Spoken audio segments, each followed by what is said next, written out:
దోమల ఉండడం వల్ల మలేరియా, డెంగ్యూ, టైఫాయిడ్, ఇంకోటి చికెన్ గున్యా జ్వరాలు వచ్చి మనం చనిపోయే పరిస్థితి ఉంటుంది. కాబట్టి మన పరిసరాలని పరిశుభ్రంగా ఉంచుకోవాలి. మనం ఇల్లువాకి ఎంత పరిశుభ్రంగా ఉంచుకున్నామో ఇంటి ముందర కూడా పరిసరాలని పరిశుభ్రంగా ఉంచుకోవాలి. చెత్త చెదారం జమ అయిన దాన్ని గ్రామ పంచాయతీ బండికి తడి చెత్త పొడి చెత్త వేసేసి ఇవ్వాలి. మన ఇంటి ముందర ఎక్కడైనా మురికికాలు ఉన్నట్లయితే అందులో చెత్త చెదారం అనేది పారేయాలి.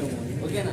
ఇంకొకటి ఏంటంటే ఆరు బయట మల విసర్జన చేయాలి. కొత్త కొత్త జబ్బులు వస్తున్నాయి, మనిషి చనిపోయే పరిస్థితి. కాబట్టి దయచేసి మీ ఆరోగ్యాన్ని కాపాడుకోవాలంటే ఎవరో చేదు చేస్తారని కాకుండా మన జాగ్రత్తలు మనం తీసుకోవాలి. ఎందుకంటే మనం అన్ని వ్యవసాయ ఆధారిత కుటుంబాలు, మనం పని చేసుకుంటేనే పైసలు.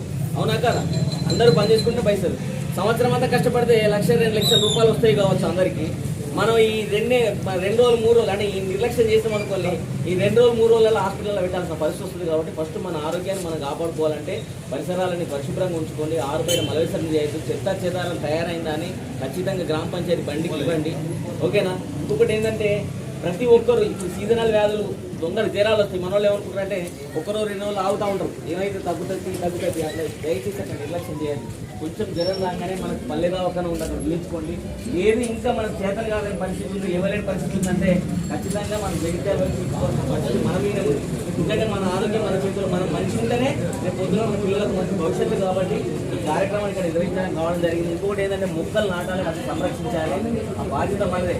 మొక్కలు నాటడం వల్ల ఏం ఉపయోగం అనుకుంటే మొక్కలు పండ్లను ఇస్తాయి, మనకు పూలను ఇస్తాయి, మంచి గాలిని ఇస్తాయి. ఆడేసిన పనిముట్లు ఉంటాయి కదా, అవన్నీ ప్లాస్టిక్ డబ్బాలు కానీ, మన స్టీల్ బిందెలు కానీ అక్కడ మనం పడేసినవి అట్నే పడేస్తాం మన ఇంటి పక్కన వాడని కూడా. అందులోపల కూడా వర్షాకాలం ఏమవుతుందంటే ఆ నీళ్ళు వచ్చి అందులోపల చేరుతాయి. మనం చూసుకోవాలి. ఆ నీళ్ళు వచ్చి చేరడం వల్ల కూడా దోమలు అనేది అభివృద్ధి అవుతుంది. దోమలు గుడ్లు పెట్టడానికి ఆలవాలం అవుతుంది. కాబట్టి దయచేసి ఇంటికి చుట్టుపక్కల ఎక్కడైనా కానీ పనికిరాని సామాన్ ఉంటుంది కదా, దాన్ని కూడా తీసి పడేసిన బాధ్యత మన మీద ఉంది. మన ఆరోగ్యం ఫస్ట్ మన చేతుల్లో ఉంది. కాబట్టి ప్రతి ఒక్కరి విషయాలన్నీ గమనించండి. దీనికి ఒక పాట ఉంటుంది, వినండి.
మొక్కలు నాటమ్మా ఆకాశం చుక్కల లెక్క.